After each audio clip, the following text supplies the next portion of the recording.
Europe যুদ্ধ চাইলে প্রস্তুত আছি। শান্তির টেবিলে আলোচনার আগে পুতিনের এই কঠোর হুঁশিয়ারি কি ইউরোপকে নতুন যুদ্ধ সংকেত দিল?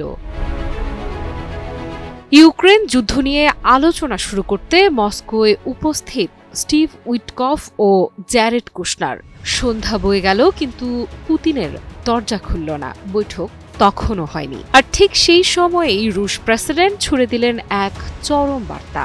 ইউরোপ যুদ্ধ চাইলে রাশিয়া প্রস্তুত। বিবিসির খবরে উঠে এসেছে এই অস্বস্তিকর কূটনৈতিক দৃশ্যপট।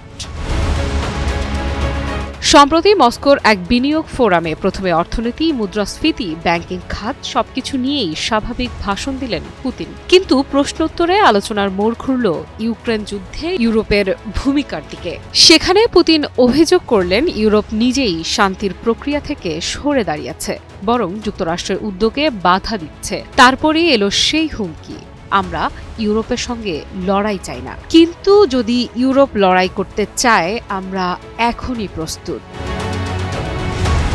ইউরোপ যে যুদ্ধবিরতির শর্ত দিচ্ছে তা গ্রহণযোগ্য নয়। এই অবস্থান নিয়ে পুতিন যেন স্পষ্ট করে দিলেন রাশিয়া চাপের মুখে পিছু হটবে না। বিশ্লেষকদের মতে যুক্তরাষ্ট্র রাশিয়া আলোচনার আগে ইউরোপকে উদ্দেশ্য করে এটি এক তীক্ষ্ণ রাজনৈতিক বার্তা, এবং এতে উইটকফ পুতিন বৈঠকের ফলাফলের ভবিষ্যৎ আরও অনিশ্চিত হয়ে পড়েছে।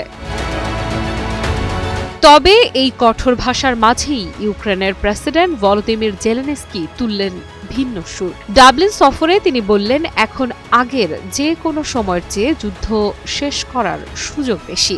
মস্কোর আলোচনার ফল কি দাঁড়ায় সেই বার্তা এখন মার্কিনদের কাছ থেকে সরাসরি জানতে চান তিনি। ট্রাম্পের সঙ্গে বৈঠকেও তিনি প্রস্তুত, তবে সেটি নির্ভর করবে পুতিন আর উইটকফের আলোচনার ওপর। বাছাইকৃত কাঁচামাল ও স্বয়ংক্রিয় ইউরোপিয়ান মেশিনে তৈরি হয় all time honeycomb, all time healthy life.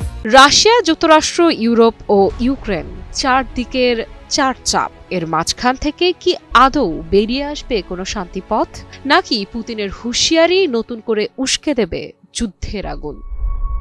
আফরিদা Ifra, news 24।